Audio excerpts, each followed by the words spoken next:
টুপি খুলেন, পাঞ্জাবি খুলেন। আরে ছাড়ো তো। আরে কি হলো, টুপি খুলেন, পাঞ্জাবি খুলেন। আমি কিন্তু সব জানি বাসর রাতে কি করতে হয়। কি হয়েছে আমাকে বলতো। বাবা তেমন কিছু হয় নাই, তুমি শুধু শুধু টেনশন করতেছো। আমার জীবনে প্রথমবার কারো মুখে আমার প্রশংসা শুনলাম। আসলে বৌমার বয়সটা তো একটু কম, তাই তোকে একটু মানিয়ে গুছিয়ে নিতে হবে। হঠাৎ তোমার কি হলো? না না তেমন কিছু না আম্মা, আসলে হঠাৎ করে শরীরটা অনেক খারাপ লাগে। ও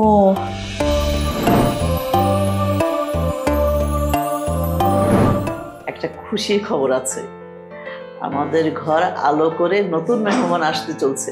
আমি আর আপনাকে একা জ্বালাবো না, আপনাকে জ্বালানোর জন্য দুনিয়াতে নতুন একজন মেহমান আসতেছে, তখন আমরা দুজন মিলে আপনাকে জ্বালাবো।